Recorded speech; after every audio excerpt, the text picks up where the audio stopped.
Oh, as Mavis Staples says, as it's that time, Christmas time is here, and hip hip hooray for 30 years of National Lampoon's Christmas Vacation. And the Vacation series has had its ups and downs over the years, but I've tried to find something to enjoy in almost all of them.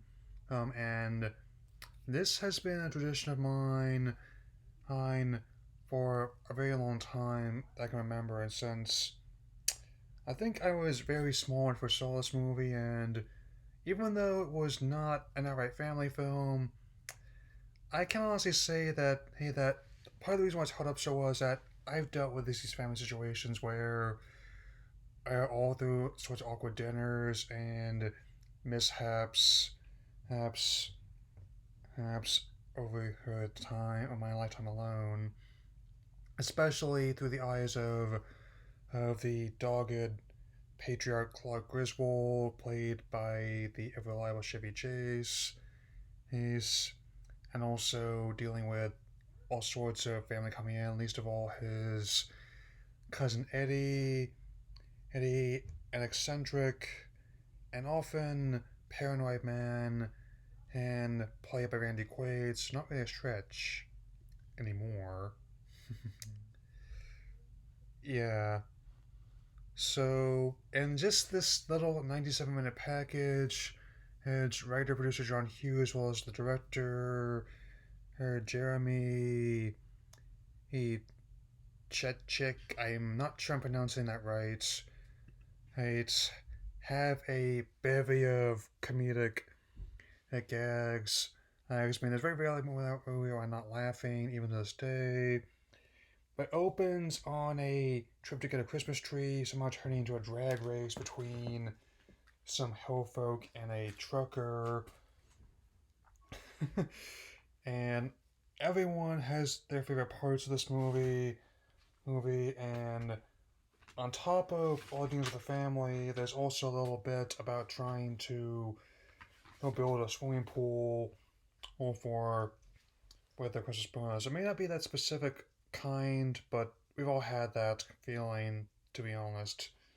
I've had to choose one of my favorite gags. It'd have to be the sausage sled scene where he uses experimental food additive from his company to grease the sled and send some careening down the hill through a porta john, past some people making snowmen, and into a parking lot of Walmart. I mean, yeah. I mean, Hughes definitely understood how to keep things both realistic but also had a sense of wonder and kind of urban, fantastic nature to them. And also the running gag about the yuppies. He's and the misfortunes they endure being close neighbors are is just great. I mean, the way that an icicle breaks one of their new stereo systems, which you gotta understand was pretty sleek in 1989. Meanwhile, got thousands of songs on this thing I need to have the that looked at again, and thankfully still under warranty. But as I said, the whole concept has maybe is definitely timeless, even if the execution is product of its time. I mean, it's just. And my very favorite scene, however, has to be where Clark gets a sip of his cousin's eggnog and just goes off on his boss for not getting his bonus and for no one in the company getting theirs after all the work they put in, and which actually serves a nice mild commentary on the dynamics of the time. And again, another thing that's still relevant today. And naturally, since the first film involved him breaking into the amusement park with an airsoft gun, and naturally Eddie's solution, also having his own special eggnog, was to actually kidnap his boss, and make him go back on his, shall we say, divisive policy.